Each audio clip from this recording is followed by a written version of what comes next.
And anyone that just showed up, I'm John, your tour guide. But right here, this cement slab, this is where the processing system was.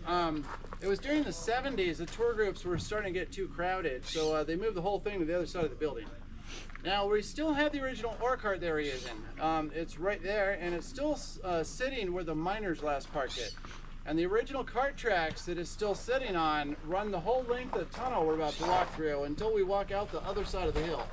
So while we're all in the old mine, we have to be careful and watch our step for the tracks. Now, another thing is all these gold mines had the same work schedule. All 235 gold mines had 2 12-hour shifts every day, so each mine had 2 full work crews. All the mines ran non-stop, 24 hours a day, 6 days a week. Church Sunday was their only day off, and it was also a really fast-paced, busy work environment here. So a lot of the rich pieces of stone got misplaced and never made it to the rock crusher. That's what we put on the wall here. You can see a lot of gold, silver, and copper in these rocks, and the reason we have them up here is because you're going to see a whole lot of gold right in the tunnel walls on our way through the mine.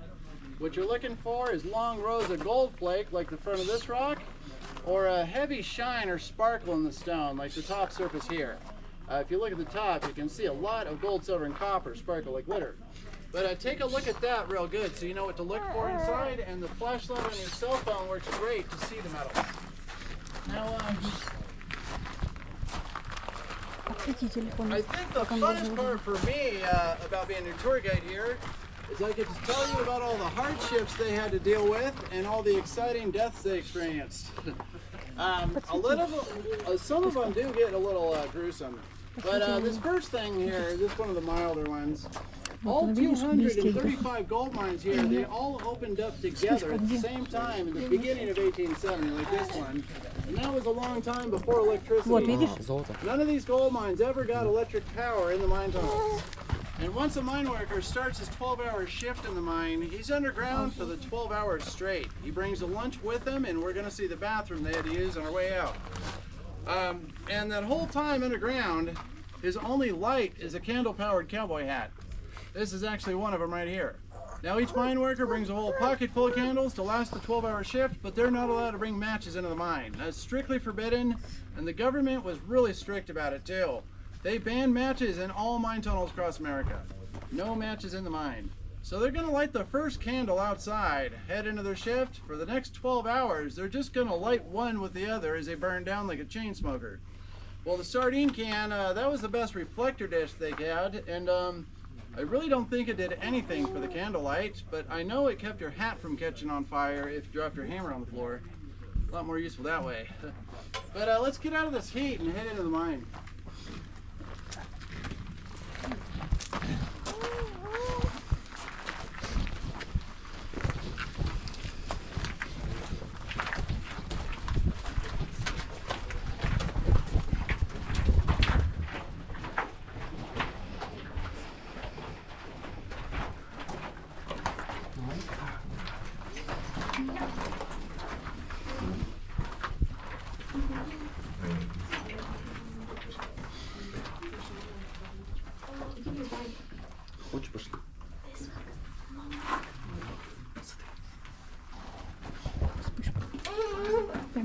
Let's get in a little bit more right here.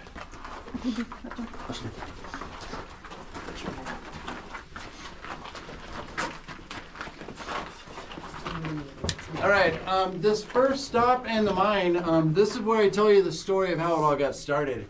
And it's the first few months, the very beginning of 1869. The entire West Coast was suddenly hit with the biggest, strongest rain season out of our entire history, even up to today. The history books still call it the Great Flood of California. Well, the heavy flood water stirred up all the sand in our mountain streams really well. So it was on October 3rd, 1869, a cattle rancher named Fred Coleman rode his horse over the mountain. He stopped at a nearby pond to let his horse get a drink of water, and he noticed a weird shine on the sand. So he got his cast iron skillet out and started panning. The very first pan gave Fred Coleman a whole ounce of gold. And that's just unheard of, so right away he realized he just stumbled into the discovery of a lifetime. Well, with that 1 ounce of gold, he started the 6-hour horse ride to downtown San Diego, where the nearest bank was. And he could have been a really rich guy if he could have just kept quiet at the beginning, but he couldn't help it. Fred Coleman was this real happy, friendly kind of person, and everyone he saw on the road on his way to the bank, well, he got a little overexcited and completely lost it. He just started frantically yelling and screaming at everybody about piles and mountains of gold as he jumped off his horse to show everybody what he had. Well, old Fred and that ounce of gold single-handedly set off the third gold rush to California. So now he's made the mistake of a lifetime. Over the next few months, 14,000 people rushed in here to chase after the gold. It was a big rush. And only 2 weeks after Fred Coleman's gold discovery, Billy Moran, the mine owner, and a couple of his really good friends, the three of them were actually trying to chase away a bear running over this hill. That's when they stumbled across the top side of this quartz vein right here. It's the very first quartz vein they found in Julian. And when the three of them were standing on top of the hill looking at this stripe of rock, letting that bear get away, they were looking at something just like this. They could just see all the gold, silver, and copper in the rock like that. It was only 2 weeks into the huge gold rush, they discovered where the gold in the streams came from.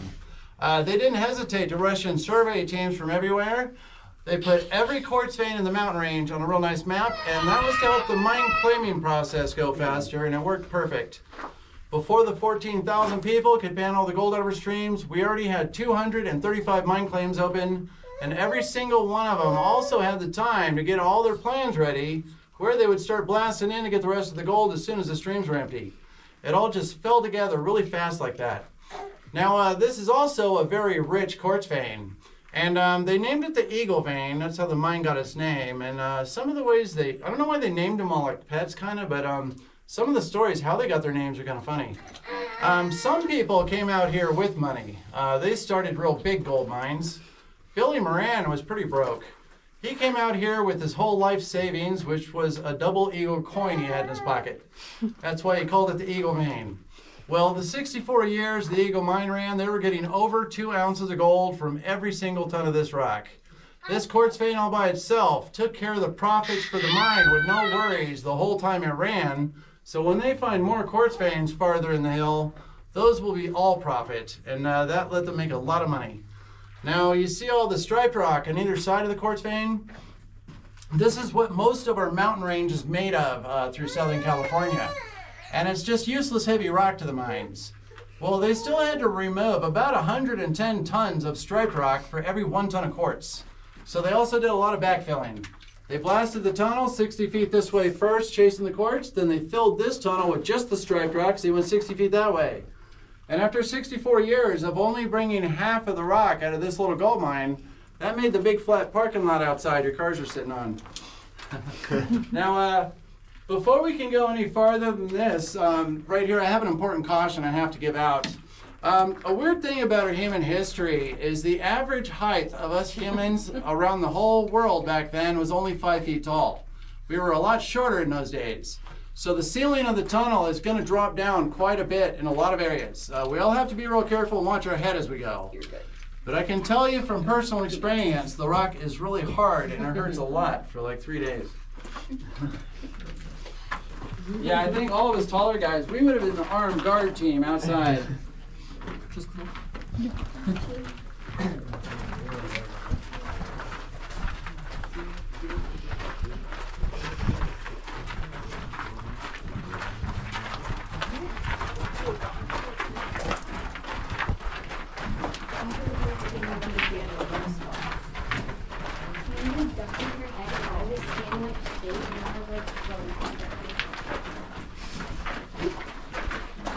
Я не знаю, смогу ли я. Реально. Я не уверена. Нет, скажи. This is the next quartz vein they hit.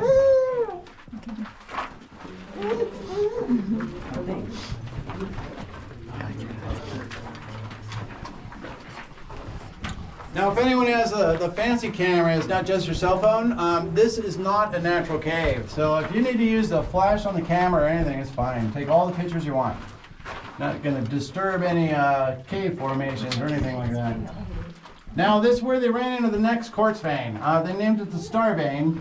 But remember, that first quartz vein back there had enough gold. It was taking care of the profits with no worries. So this one was all profit, and when they got the star vein here, they were getting 10 to 12 ounces of gold from every single ton of this rock. And this is really what made Billy Moran a rich guy. Because of the star vein, when all our mines shut down in the 1930s, Billy had saved over $600,000 in his bank already. And that's at least 18 million of our dollars today. It was plenty of money. He just retired at the end and lived out the rest of his life right here in Julian as a pretty rich guy. Now, because of the gold richness in the star vein and our silly superstitions back then, instead of blasting both directions here and taking all of it, they blasted the tunnel over 250 feet that way, chasing the quartz vein. On this side here, they just cleaned it up and kept it on display as a good luck charm. And for the rest of the mining days, the workers always started their shift the same way. Their first trip through the mine tunnel, they would all wipe the rock for luck across this spot. And all those decades of doing that tradition is actually what polished the stone a little, and you can really see the gold in the wall here. And if you want, we can keep the tradition going for the miners today. Especially if any of you are getting lottery tickets or going to visit one of our casinos after the tour, make sure you swipe a good handful of luck. You might want to drop it in that first slot machine.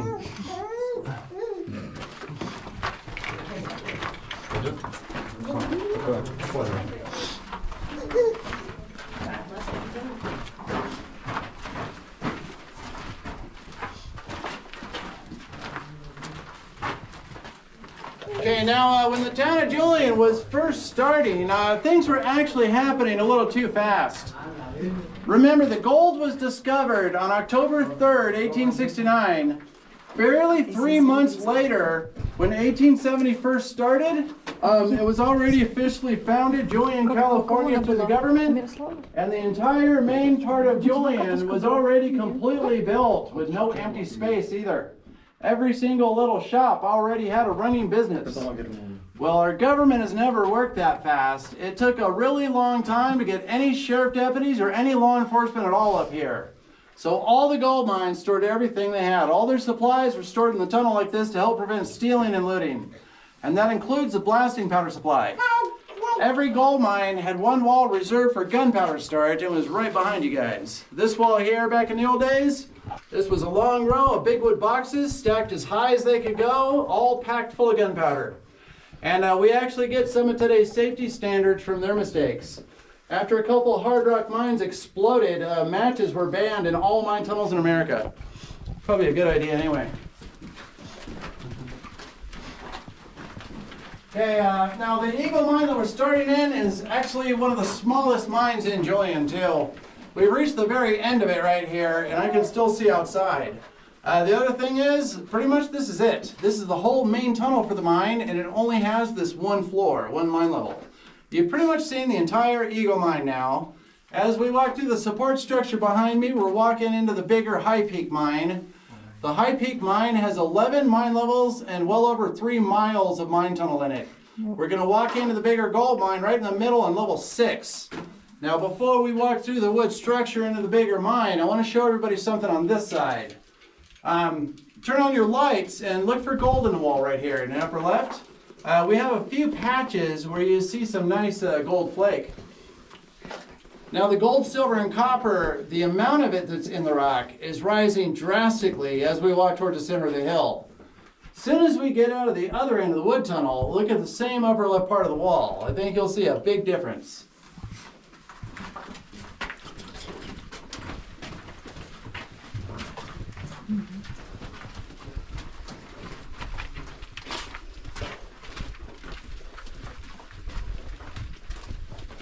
See how much more sparkle you see already? Just this little short distance has picked up this much. And look at this one, goes up the wall behind me, across the ceiling, all the way to the floor. Just full of sparkle. You can see the richness in the edge of the quartz vein here. Now, the amount of gold sparkle you can see, it's gonna just keep picking up like this more and more as we walk to the center of the hill.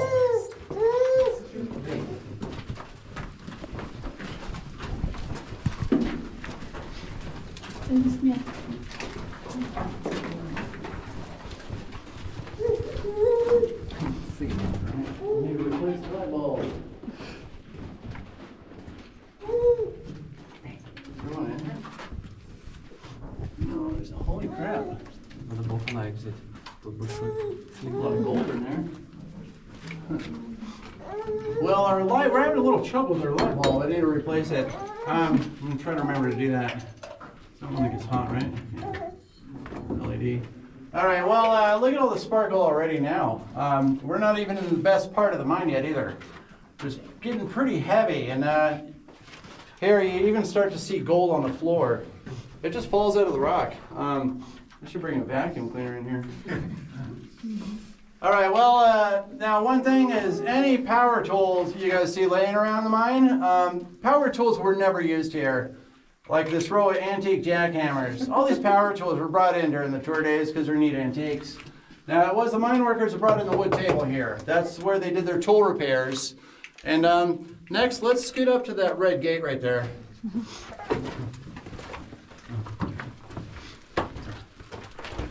Right behind you, right here. Okay, right here, we've walked into the heart of the High Peak Mine on level 6, right in the middle, remember? What's under your feet right now are levels 7 through 11. 11 is the very bottom floor of the mine, and if they're gonna work on level 11, the mine workers get 2 at a time only into this rusty hoist bucket, and they're slowly lowered 425 feet straight down this vertical shaft to the bottom. Now, to give you an idea of that depth, that's like looking at a 27-story hotel building. Wouldn't be much fun to fall off a roof of a building like that, right? That's why they only rode 2 at a time in the hoist bucket. It was for safety. Each mine worker gets one leg in the bucket, the other's hanging over the side to keep away from the rock walls.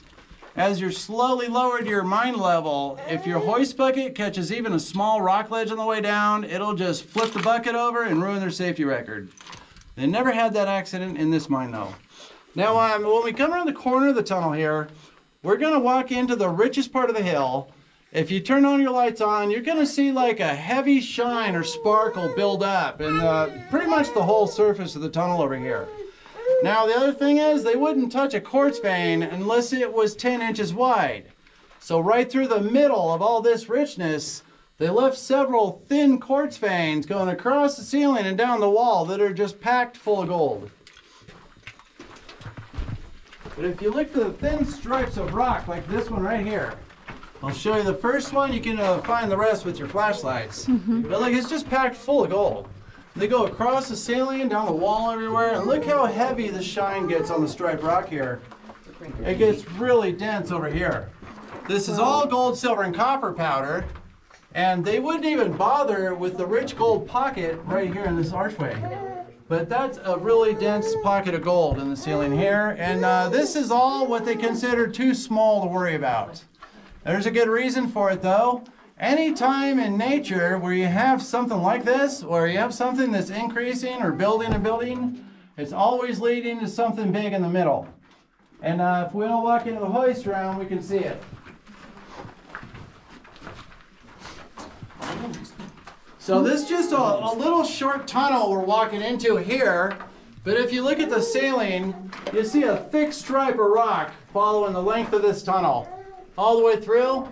This is that jackpot in the middle they're looking for. This is the High Peak quartz vein, and the quartz they removed from this wall of rock to make this little tiny tunnel we walked into here, they got today's equivalent of $9 million worth of gold out of it.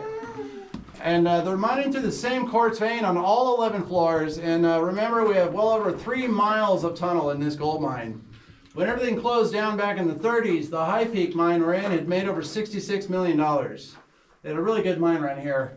And we're in the hoist room, so this is the hoist machine or hoist lift. It's the elevator engine for that rusty bucket. Had a spool of steel cable and that empty wheel, and that looped over a big steel pulley that was suspended from thick wood beams over the pit like this one. Now, the company that built this engine for their hoist machine, this is pretty much just what their factory made. They made the same exact machine for hundreds of different uses in the old days. And I think my favorite one to bring up is right here. This is also our very first fire truck engine in America. And I like to bring up that one because as a fire truck engine, this thing gets a minimum of 150 miles to the gallon. Usually the range is somewhere around 200 to 250 miles a gallon. They're extremely fuel efficient. They call these antiques hit and miss engines. We're using heavy weighted wheels for centrifugal force to keep the engine near running speed. It only fires once in the cylinder chamber for every 7 to 10 turns. Now besides that, they also designed these machines to run on any flammable liquid for gas. And that actually saved the last workday in this mine. The very last 12-hour shift that started here in the High Peak mine, well, one of the mine workers, the very first thing he did when he started that last shift was spill the fuel supply out of this can. The guy claims he lost every last drop of fuel on accident. Well, it's been completely dry, empty inside for decades, and the pipes aren't even hooked up, and it's pretty sturdy, so I don't believe him at all. Personally, I know that guy was trying to go home early. One of those. But I don't think he thought it through to the end, because the very next morning, all the men in Julian are jobless.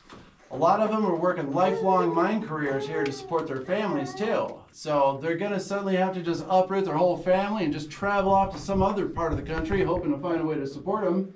Well, you know how guys are. They're gonna have that last big blast all together. Anybody know about Lakeside, California?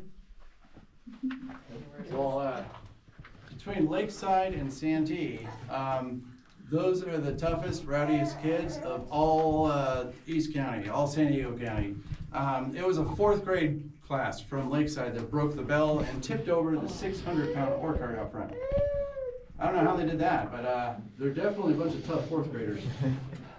Well, let's head this way now. We're going to climb a set of stairs to go up to level 5. But if you look behind the stairs, you'll see all the forge equipment is still set up right where they left it.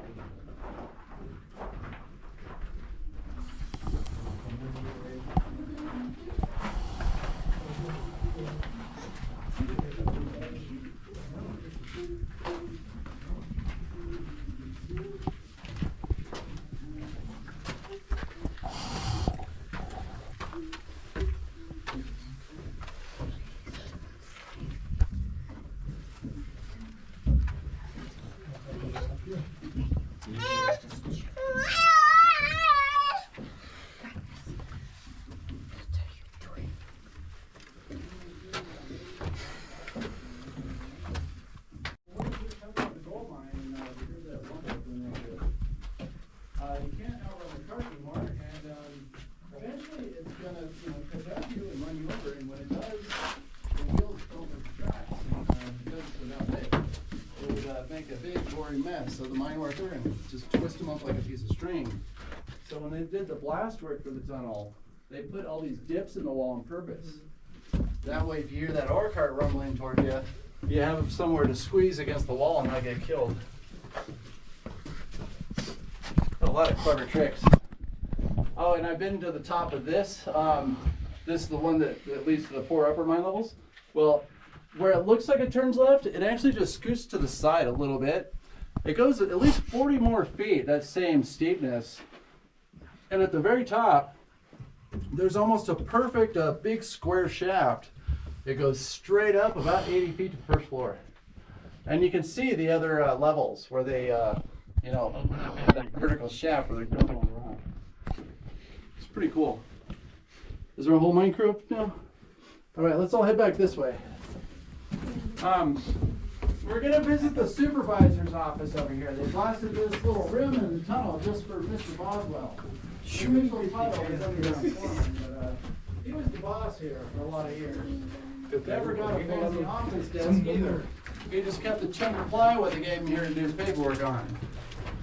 But what I'm going to do right now is I'm going to use Mr. Boswell's personal 1870 flashlight that he left behind to show everyone what it was like to be a mine worker 100 years ago with that candle hat. So I do need all the cell phone lights off. Basically anything that makes a light. Let's have it dark just for this part. And don't worry about lighters or matches anymore. Government's always out to ruin our fun. I don't know why they made us take out the entire gunpowder supply to do the tours. But you guys ready for this? Okay, here we go.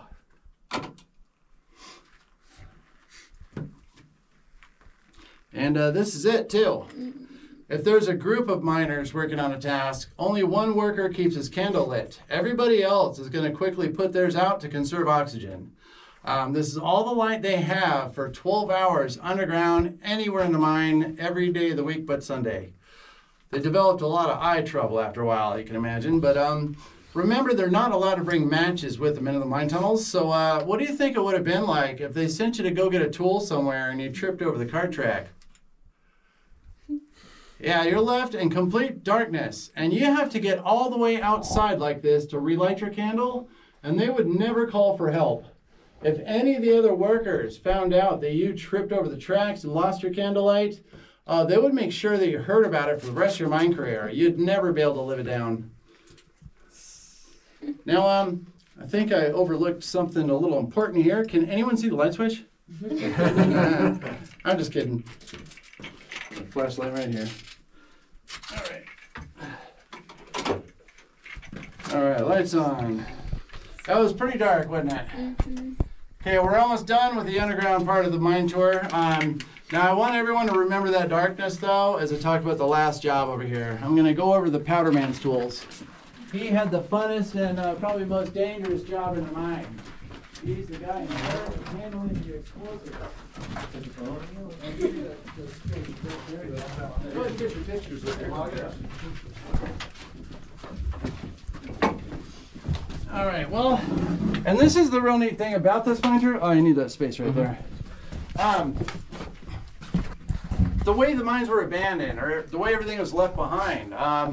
You know, the Great Depression hit, causing the worst drop in the gold price ever. So they had already got all the mines set up for a restart when they returned. You know, and they went home and started that break. That's when strip mining came out, and they never came back to work. They had abandoned all the mines in all that ready condition.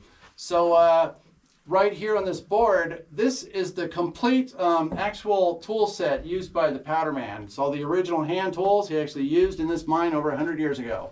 This board here is probably worth a fortune on eBay. But we also have the last grass fuses he made and one of his hand drill bars that helped blast this tunnel through. Now the drilling end has a wider star shape. That helped him out a lot, but I want everyone to have a feel of weight of this bar. So I'm going to drop it on the floor from right here. You guys ready? You can tell it's pretty heavy, right? So I'm going to trade it in for a lighter one. Now it takes a group of 3 mine workers and a lot of teamwork to do the setup for a tunnel blast. One worker holds that heavy steel bar up in the air. He's going to plant the star-shaped end against the rock. Now he also has to push the bar against the stone while the 2 workers behind him are taking turns swinging the first jackhammer. They're actually going to hammer the steel bar 4 feet into the solid rock like a nail. And that really takes a long time. But the star shape on the end, it does make this more like a drill, and it cuts your drill time down to just 5 hours for each borehole. Well, they're only used in a set of 5 to blast 4 feet of tunnel through. Tough times. Well, anyway, every time a hammer hits the drill bar, the worker holding it gives it a quarter turn. Then a hammer hit and a quarter turn. And once they start a borehole, this goes non-stop without a break until they're at least 4 feet into the rock. That was a minimum. Well, after about 24 hours of this, it'll look like a 5 on a dice. You'll end up with 2 at the top, 2 at the bottom, 1 in the middle. They're all 4 feet into the rock, so now it's time for the cleanup work. First, you're going to grab the suction gun. You push this tube into a borehole and just yank the handle back. It pulls the dirt and dust into the tube, you dump it all on the floor.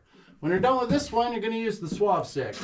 You're going to use the fluffy mop end here to make the boreholes shiny clean. If there's any dust and dirt in there when you put the explosives in, well, with this dry tunnel air, you could quickly build a pretty strong static charge, and that could really ruin your day. Well, the whole time this mine ran, for 64 years, they also used regular gunpowder for blast work, even after dynamite came out. They just didn't trust a lot of new inventions. So you're going to send one of your work buddies to the powder supply. He's going to bring you a big wood box of gunpowder. They used Hercules blasting powder here. Then you grab your cartridge stick and a newspaper. You're going to wrap the newspaper around this wood club to make a hollow paper tube. When you're done with the wrap, use a piece of string to tie the end closed real good. Then you grab the charging spoon scraper. Use the big scooper end to fill your paper tube almost all the way to the top with gunpowder. You're going to leave only enough empty space so you can fold the paper over and close your charge. Then you grab this big copper needle and you just poke a hole right down through the top. By then the powder man should have a set of fuses ready. And he's just using hollow grass reed full of gunpowder for fuse, and he's also following a fuse timing sign to cut each one a different length. It's called staggering the charges. The powder man's doing all the setup work to get a quick row of explosions to happen. Well, the powder man also gets to stay in the mine tunnel for the fun part to make sure it all happens right. Once all the setup work is done and the rest of the crew's been sent outside for safety, well, he's just going to light them up with his candle hat and take off running as fast as he can through this tunnel without letting the candle go out until he reaches the jump hole. We're going to see the jump hole on the way out. It's a big hole in the wall. Well, it's just seconds before the first charge explodes. He's going to dive into the jump hole, and with that first blast, he's going to count them all off. 1, 2, 3, 4, 5. Huge explosions. Then this incredible blast wave races through the mine tunnel just like a rifle bullet, dragging a wall of dirt and debris with it. It always blew his candle out when it passed and left him in the dark. As long as he heard 5 big explosions, then everything's fine. He'll just make his way out in the dark from there. Now what if he only hears 4? That's bad news for the powder man. He's not allowed to leave that charge in the wall, and after 15 seconds at the very most, if he doesn't get that last boom without his candle, he's going to run back through the dark tunnel, find that stubborn explosive, and dig it out of the wall as fast as he can with a scraper and the charging spoon. And the whole time he's in that complete darkness we saw when I put out the candle, he's trying to dig this bomb out of the rock. He knows that grass could be gently smoldering in there and catch the powder any second. And if it does, then he is going to get that last boom right there in front of him. And that is completely not survivable. I don't want to give you too much gore, but there most likely will be a little bit of powder man dripping off the ceiling after that. And the only thing they could do about it back then is pay him a little extra money to risk his life.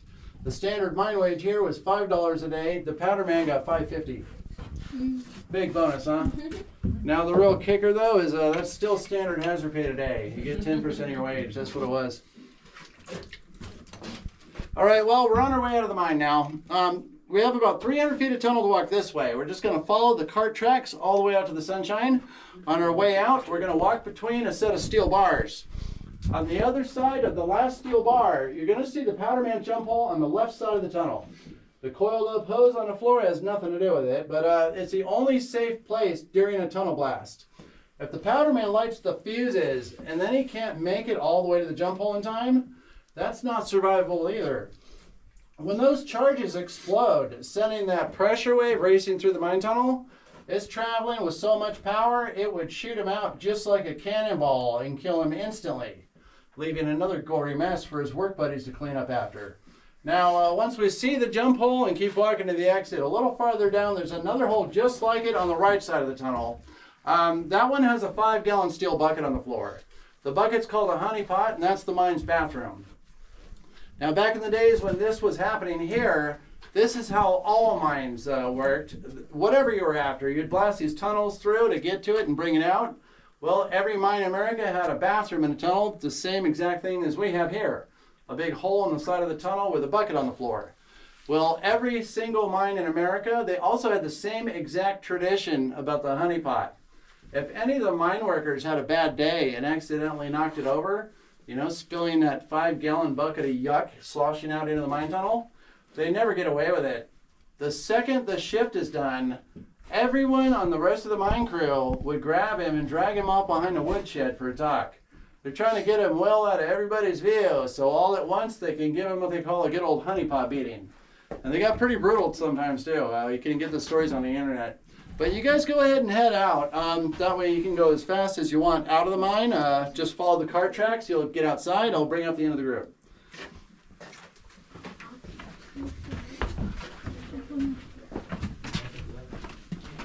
Oh, them out? Them out? I think they were showing off. They were so careful. A czemu go szliało na stolce?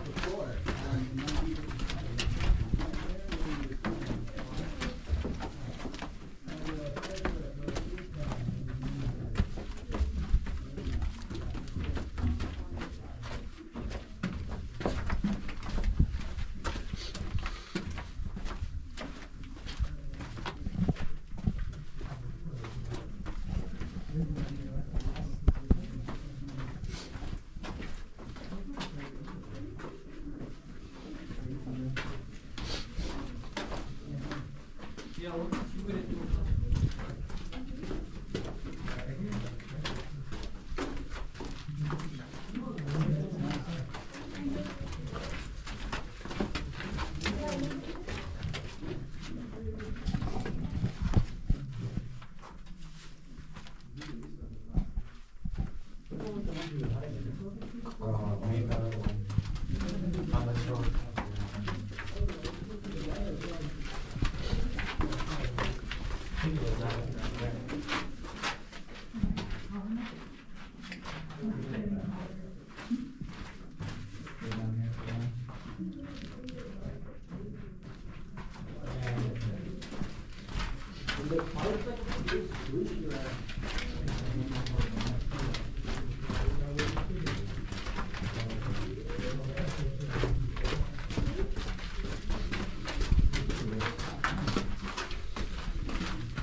Прикольно.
That way that's like the best way to get 4 feet between tunnel blocks.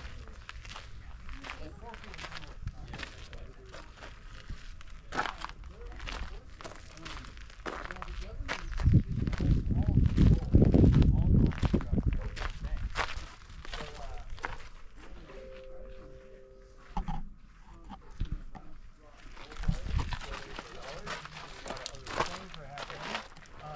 Right when they started that break, that's when strip mining came out, and the very first day, the government was giving a whole lot more gold at a cheaper price. So they froze the price of gold to the level going up. The hard rock mines could never make profit again. And they did such a good job ruining this type of mine work, you still can't make as good as today. So that was to make all the mines switch to strip mining, but 100 years before the gold discovery, they made this for a mountain nature preserve. So that just, yeah, it ruined it for Julian. It almost turned into a ghost town. And the only thing that saved the town, so it's still like today, is they were doing a lot of farming to support that huge population that just rushed out here. So once the mining stopped, all of a sudden everyone vanished. So they were just selling the produce to keep going, you know? And that's what kind of pulled the town through that rough time. And now, with tourism, the whole town's a big gold mine. So thanks everybody for coming out like this. But anyways, looks like Will came out alive. I usually bring most of his back. From here we have a short hike to the parking lot this way. We do need all to stay together as a group the whole way back. We have some large wildlife to watch out for. And the most important thing, I think, is we're well into rattlesnake season, so it would help a lot if we all helped out and just watch really good for snakes on the road. You don't want to get bit by a rattlesnake. It's serious enough. Out here they don't even bother calling an ambulance. You have to get a helicopter right to the hospital. Ой, недолго. Да. И лучше еще кто не посадит. Скорая, она не едет сюда, она только на вертолетах. Угу.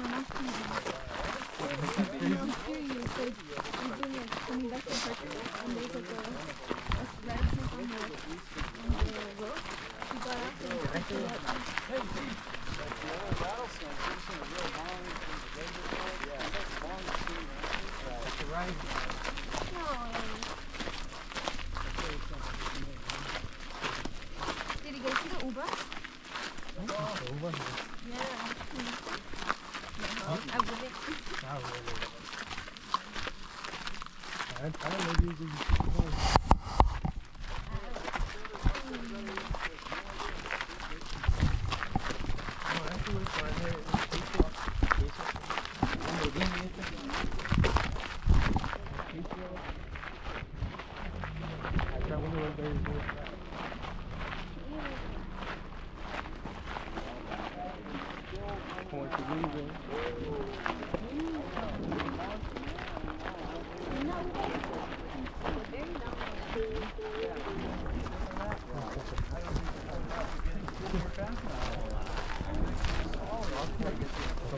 Started with chocolate because it was like next to the candy.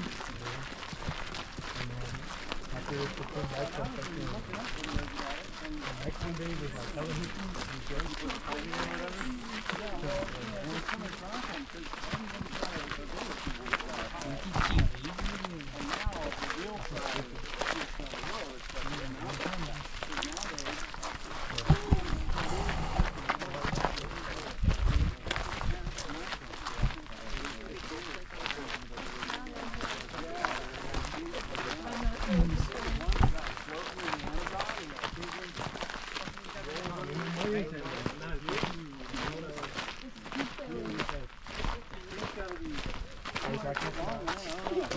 I mean, it's about, it's like this big around is huge. Yeah.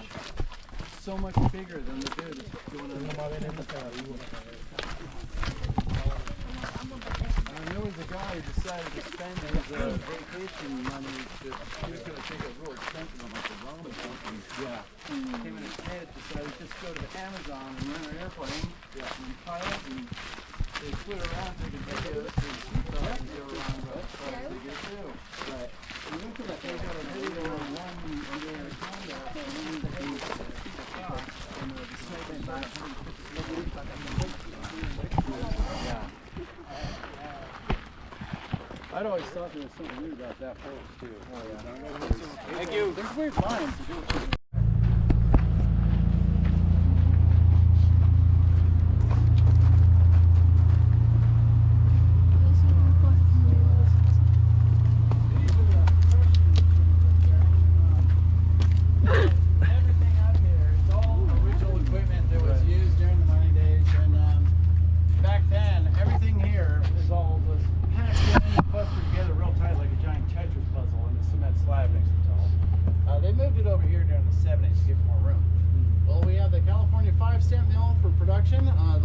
Stamp mill is a test machine. The hard rock mining they did here, it's the old-fashioned way to do this, and every different kind of mine work has a set of minimums that all the jobs have to follow, and this is to make sure the profits keep flowing. The strict minimums for hard rock mining is they have to find at least 1 ounce of gold in every ton of rock they bring out, and that's just to break even and keep the mine running. If you compare with modern day mine work, there are modern strip mines running in California today that only have to find 1,000th of an ounce of gold in a ton of rock to make profit. And that's the efficiency difference that killed hard rock mining. Right. The government just froze the price of gold at a low level, so anywhere but Julian, you could just switch over to strip mine and keep going. Here it's all nature preserved, so they were kind of forced out. Well, the assayer, the science guy in the crew, he wants to make sure there's enough gold in the rock to make the profits, but it was just a procedure he followed. They never had trouble with it. The least amount of gold they ever tested here was well over 2 ounces per ton, and it just picked up from there, kind of like a skyrocket. They had a really good mine run. So testing is always fine. They ran production through the big stamp mill 24 hours a day, 6 days a week from 1872 to 1934. They also have a minimum to run 10 tons of rock through the mill every 24 hours. And there were good work crews back then. Usually they're doing a little bit better than the minimums because they want to at least reach it and pass it a little bit. Well, that means the very least amount of these metals they ever gathered at this mine in a single day was over 20 ounces of gold and fairly even amounts of silver and copper. They had a good run. So the way it works is they're throwing all the rock into the steel slide in the back. Everything tumbles in from the back into the mortar box here where the crush work happens. Right there you can see there's a row of 5 cast iron crush pads bolted to the floor. We have a set of 5 1,250-pound crush bars standing up in the top. Each one is a solid steel bar with a weight and a stamp at the bottom. And the machine was powered by a big steam engine. There was a belt turning the wheel at 50 RPMs. As that spins a sideways shaft, every time one of the red hooks makes a full rotation, it lifts one of those crush bars 2 feet up off the pad, the rock just tumbles in to fill the space and the bar drops. With that much weight, when the crush bar slams down, everything in between is all instant baby powder with one slam.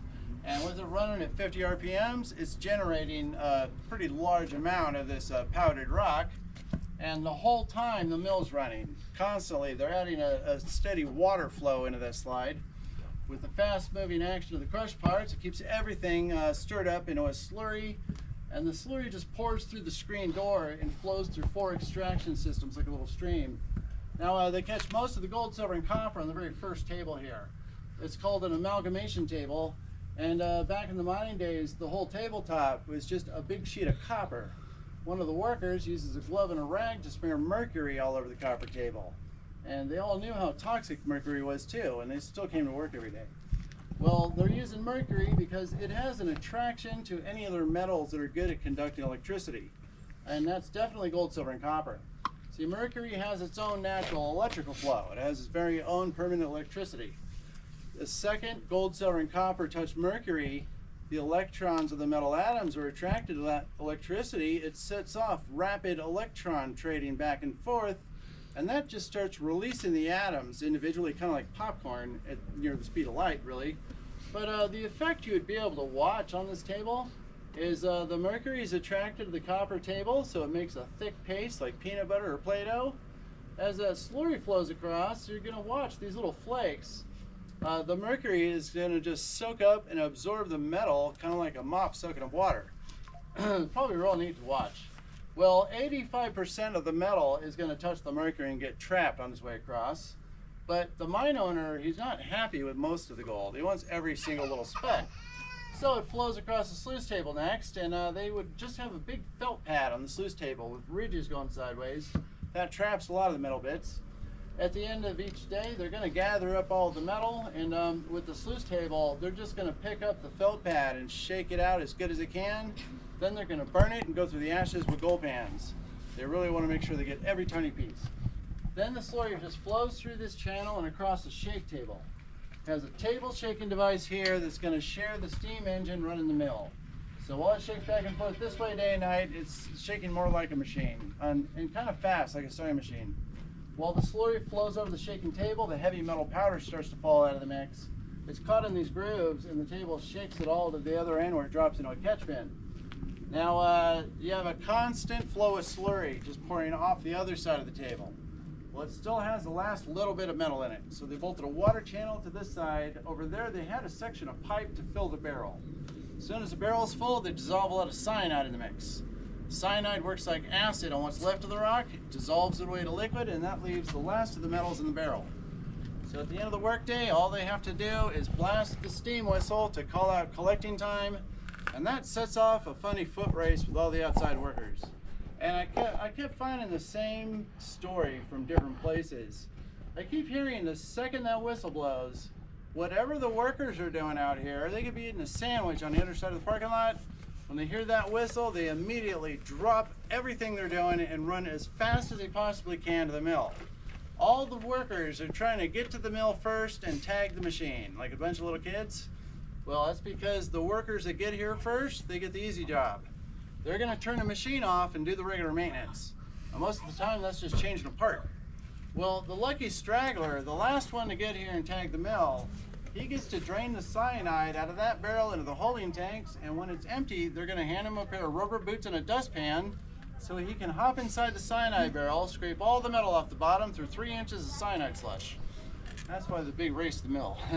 Now, at the end of the day anyways, all the metals they gather from the last 3 stages here, they're going to add it all to the amalgamation table, let all the day's metal soak into the mercury paste, and then the assayer, the science guy, is going to come over and grab that wood paddle and scrape the table clean.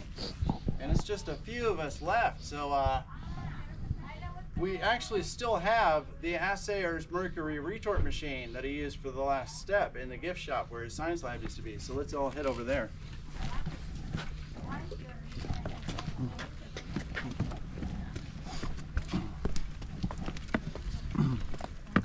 Especially because the boss is watching, they'll make it look like I did this mill real fast.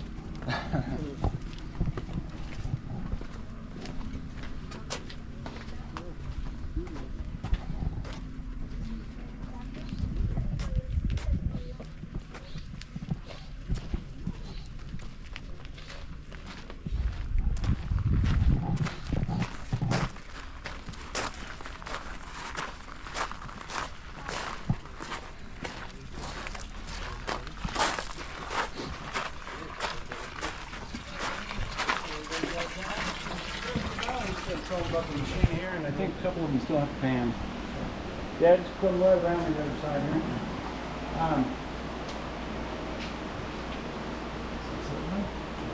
All right, well, this is it right here. This is called the mercury retort machine. Now, since the liquid mercury, as long as it's full of the powdered metal, it's going to stay real thick, kind of like Play-Doh or peanut butter. He doesn't have any trouble packing all that mercury paste into a long row of these ceramic cups. One by one, he's going to drop a cup of mix into this heating pot. The steel lid here, it screws down airtight. And that's a good thing. Makes it a nice sealed environment. He won't get mercury poisoned. Because once it's airtight, he's going to fire up this gas torch and start to heat the mix. Once it reaches just under 1,000 degrees Fahrenheit, it boils all the mercury out of the mix into a really hot gas. And that just travels right through the tube in the lid into the cooling chamber here where the hot mercury gas hits cold water. That turns it right back into the liquid metal and it sinks straight to the bottom where they can recycle it with a valve and bring it right back to the copper table. Then you're left with a cup of just gold, silver, and copper powder. He'll turn up the torch, raise the temperature to 2,025 degrees Fahrenheit, and that's going to melt everything left in the cup, and then regular gravity actually sorts the liquid metal into layers by weight. After a short time of cooking, it's all done. It'll kill the torch. As soon as it cools down enough, you can pop the metal out of the cup, and he has one of these. You have the gold button at the bottom, the silver and the copper, and a couple of good smacks with the hammer. These layers just snap apart completely clean from each other. So after 2 or 3 weeks of doing this all day, he'll have a pretty big pile of the metals. He'll remelt it all separately and pour it in a bar mold. And this is one of his gold bar molds right here. We have probably a whole set of these in there somewhere. But this is the size of gold bars this mine was making. And keep in mind, gold is more than 3 times heavier than lead, so at least 3 of these lead bars would be the 1 gold bar. And if that was a gold bar, that's a $500,000 bar at least right there. So if this one was real, I think our whole tour guide crew would be sitting under a palm tree with an umbrella drink trying to come up with a name for a new tropical island. We call it Gold Island. Yeah. All right, so who still needs to do the gold panning? That would be next. All right, remember that thing about gold's weight. That's actually how the pans work.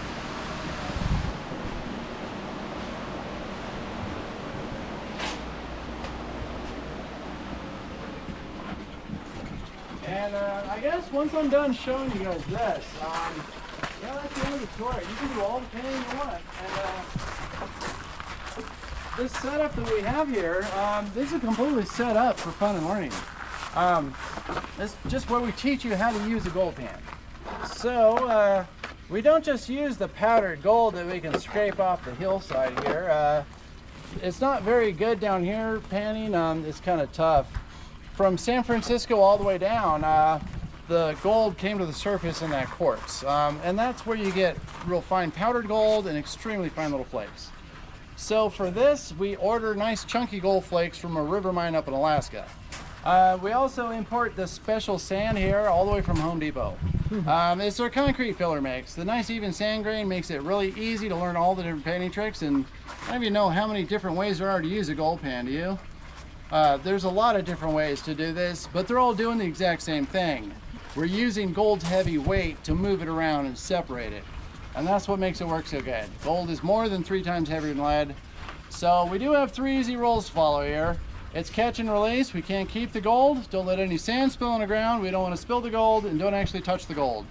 One of its other weird abilities is it has an incredibly strong attraction to oil. If you touch a gold flake real quick like that, it's going to take a really nice fingerprint from you, and that'll make it float on top of water. So please try not to touch the gold. You're going to see a lot floating around probably when you stir this up. But anyways, let's get started. The most important part of the pan are the ridges here. Make sure you hold the gold pan from the opposite side of the ridges. When we shake the gold to the bottom of the pan, we're going to start shaking the empty sand out over these ridges. They work like little brick walls to keep the gold in. So once you have a good grip on the pan, grab a scoop of sand, and all the way under the water, we're going to shake the pan kind of rough for about 20 seconds. The more you get the sand to slosh around under the water, the faster the gold drops to the bottom. And once the gold's all at the bottom, we're going to start gradually tilting the pan forward, and we're going to just shake all that empty sand out over the ridges. Well, actually, it takes a professional panner to shake all the sand out. So we're going to shake most of the sand out and do an easy trick called the backwash. You want to get rid of most of the sand. Just keep the last little bit, about that much. Now, what we want to do is make a nice, neat pile of sand on the edge of the pan. We're also shaking the gold to the bottom again. So if you do the setup part right, you'll end up with almost a perfect, even half moon shape with the sand pile on the edge, and the gold's all the way at the bottom. To see the gold, we're going to carefully tilt the pan the other way. Don't let any of the sand move. But you want to keep the pan tilted pretty steep like this. When the water drains out of the sand, that little bit of wet sand is going to pack down like concrete on the gold. It holds your gold still while we gently rinse off one layer at a time. So what you want to do is keep the pan steep, slosh your water up over the sand pile to rinse off a layer, and then let it all settle. And then you just do another layer, let it all settle. This part takes a lot of patience because you have to just keep doing this until you're all the way to the bottom of the sand. And I'm starting to get close to the bottom. I see a little bit of sparkle peeking through. I'm going to dump out that empty sand. The sticky wet sand, it stays in the pan pretty good, but another rinse or two, we'll see what there it is, it's right there. Look at that, a little pile of gold right there. That's how it works. That's what we're after, shiny gold. I even have a floater with a fingerprint on it there. It's 3 times heavier than lead, and it's floating on top of the water, and it's not boat shaped either. But you want to watch out for fool's gold. It's kind of embarrassing to storm into your bank with a giant sack of gold you want to cash in. They tell you it's all fool's gold and worthless. Everything we call fool's gold. It's all doing the same thing. You're getting a reflection of the yellow sun like a mirror. The old miners would just shade it with their hand because in the shade, only real gold sparkles like shiny metal. So there's not too much trouble with it today, but you know, you always want to watch out for that. But now that you guys know what you're doing, go ahead and see how much gold you can find. And we have this completely set up for learning the pan. So with solid practice, you can get fairly good at this in under an hour. And then if you get good at it here, you want to go buy your own gold pan and keep it in whatever vehicle you go camping with. I would just keep it with a spare tire. That way you'll never forget to bring it. And that's how people have actually found a pretty good gold nugget out there in the woods. And that's definitely something good to find at today's gold price. A couple years ago, a guy found 2 ounces of gold panning our streams. It took him 3 days, but right now that's almost $7,000. It's pretty good. Хочешь ты пробовать? But just remember the rules, you guys. Be careful, don't spill any of the sand, and we're not allowed to keep the gold. Давай золото, давай. And then if the boss sees you throw it around your pockets, he might pick you up by the shoes and shake you out.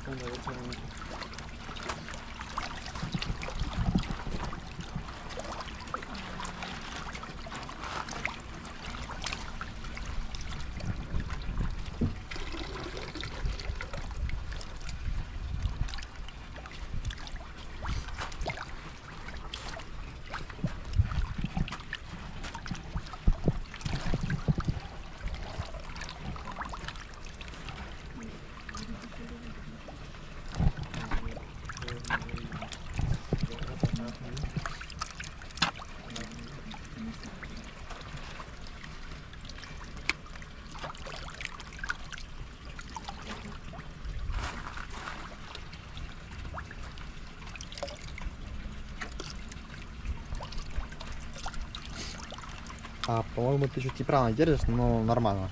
Вроде вообще эту сторону держать, нет? Жень, В чем? Ты не на камеру базарь. я просто спросил. Я тоже.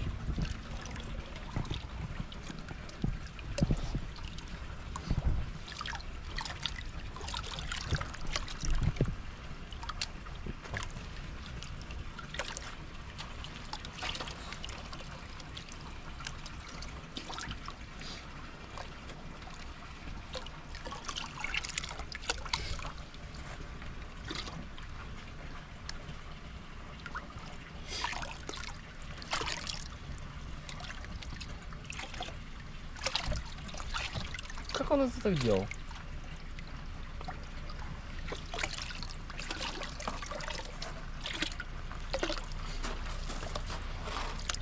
Ну, я думаю, ты неправильно стороной держишь так-то. Вроде свет с той стороны. Ну, и надо меньше отпечаток вставлять, он говорил. Ну, так нужно, типа, чтоб этот, ну, и золото.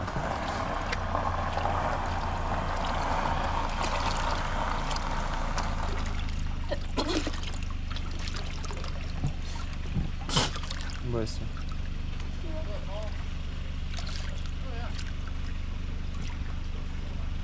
Все, как? Что там? Не получается? Все, идем чи не? Чи ще попробуешь?